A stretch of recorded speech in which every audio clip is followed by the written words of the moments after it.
Hey everyone, welcome back to the channel. I'm your long dormant and distant host, Bradford, and I'm here today to do a hopefully well-timed review of House of the Dragon Season Dos. Let's hop into the fire.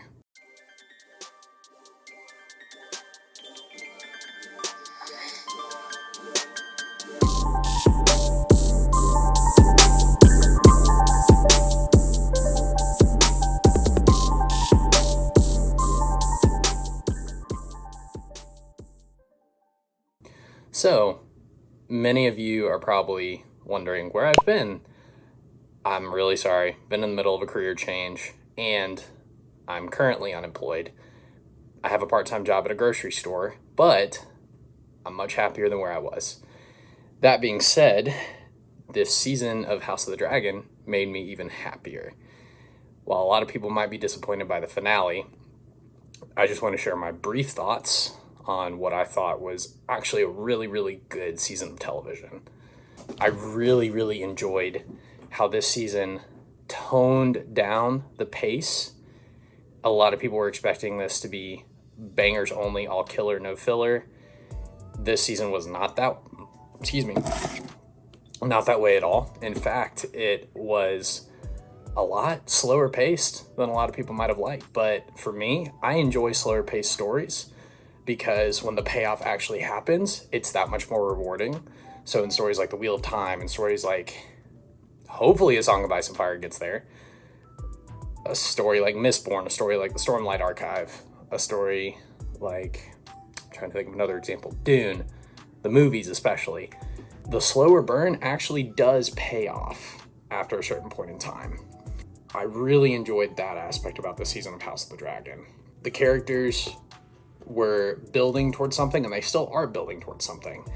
Not only that, it brought you back to the thematic resonance and poignancy of the earlier seasons of Thrones, such as Tyrion's trial in front of the court of King's Landing, and then Tywin, Oberyn Martell, and Mace Tyrell, all of them presiding over his trial. That had thematic weight. It was a slow burn, but it was powerful acting. Took its time, really developed Tyrion's character, really developed Tywin's character, Cersei's character, Jaime's character, and it broadened the world. It was great stuff. And then, not to mention that same season, because I think this was Thrones at its highest, Jon Snow is really torn between his duties as a member of the Night's Watch and his time with the Wildlings. This season definitely put characters like Alicent, Rhaenyra, Daemon especially, Daemon's arc this season was phenomenal, into these situations where they felt the tension of two opposing ideas and let them stay uncomfortably in those areas like restless leg syndrome. And honestly, that really paid off. I think this season was more focused on really diving into those characters, which really was so compelling and so relieving to watch after the disastrous season 8 of Game of Thrones, which, let's be real here, Benioff and Weiss shot themselves in the foot. Still pissed about it, because that could have been the best season of TV ever, and it was one of the worst seasons of TV ever. Yeah. So, I really enjoyed the focus on character this season. While I posted in my reaction video my rankings of each episode, I think I have to switch 8 and 4. I think episode 4, The Red Dragon and the Gold, was my favorite because of the action, the character development, the thematic resonance, and the pacing. And not to mention how well the shots you got of the common soldiers looking up at Meleys and Vhagar riding towards each other, and it just being from the simple person's point of view. And that was what Ryan Condal said in multiple interviews, that he wanted to have an emphasis on the small folk of Westeros this season. And that was sure enough the case. The camera angle was so immersed in that mindset that you commonly think, what if this was me looking up on a battlefield, seeing two mythological beasts who can breathe fire, and they're going to battle. It's nuclear annihilation.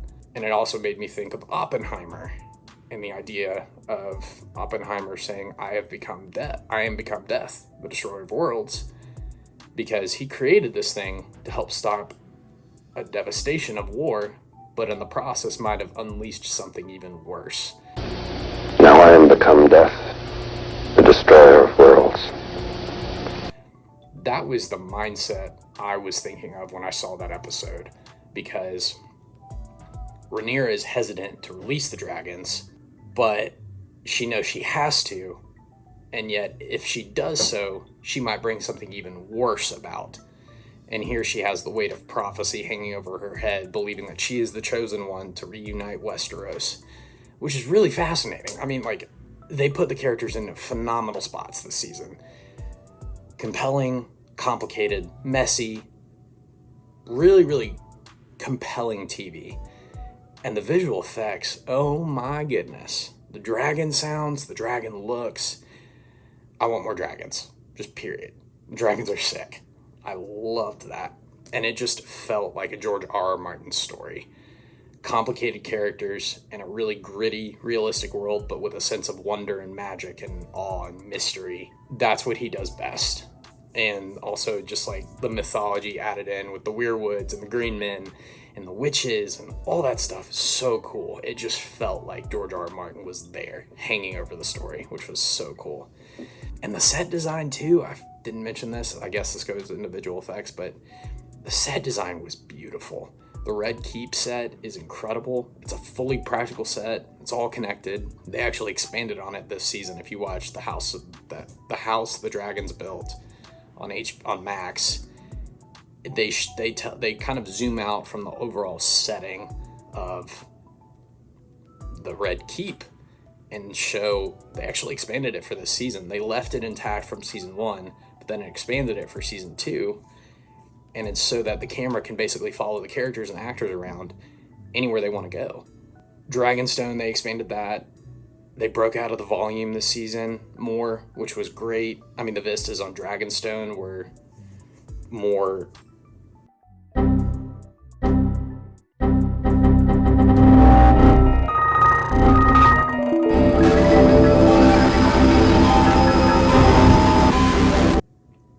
real.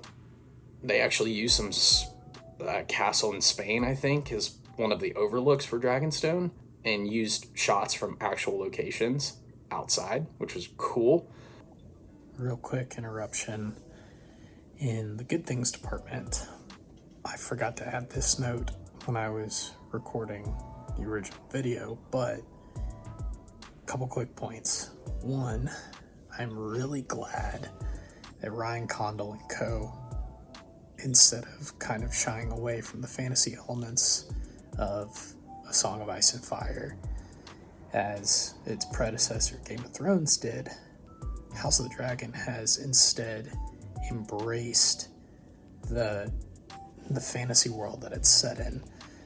The element of Daemon's dreams, the weirwood tree, the visions, and not to mention the wonderful, wonderful prophetic dream Daemon gets in the season finale were just excellent touches.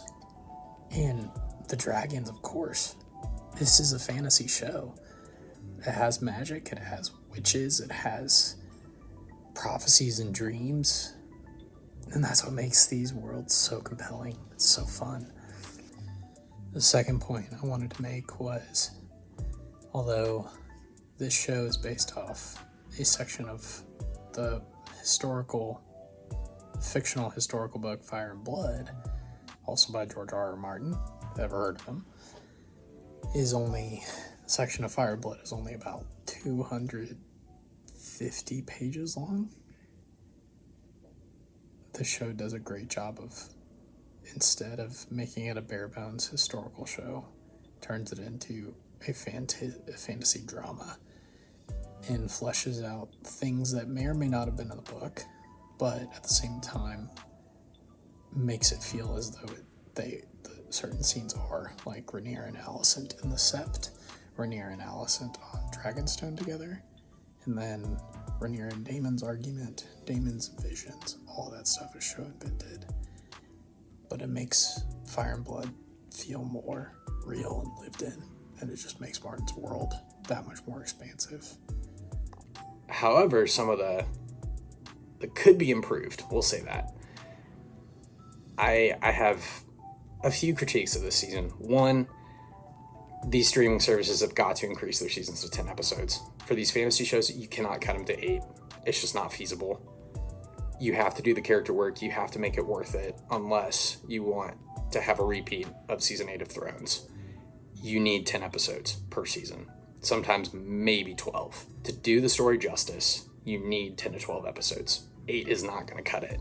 I think that was one thing that this season had in its detriment, the number of episodes. 2, the season finale was a bit underwhelming. I thought it was one of the best episodes of the series so far, but it was underwhelming, little payoff, great character work, great set design, great maneuvering of plots and politics, but no payoff. I know it's coming. Ryan Condal's promised the Battle of the Gullet, and spoiler, we know Rhaenyra is going to take King's Landing. I've read Fire and Blood. Sorry for those of you who haven't. It's going to happen. Like, she's going to fly to King's Landing and walk up the Iron Throne. That is going to happen. We don't know how. We don't know when. We don't know under what circumstances they're going to change that for the show, but it's going to happen. I wish that had been the end of this season. It would have been thematically in line with the rest of the episodes and the rest of the character development and the plot. That should have been in the show, period. 3, they should have included more of the characters they introduced in episode 1, such as Cregan Stark, Dalton Greyjoy, even though he wasn't shown, we should have seen him, Daeron Targaryen. He's been mentioned several times, but not shown. We need to see these characters. Where are they? Like, this is the confinement of an 8-episode season. You need more time.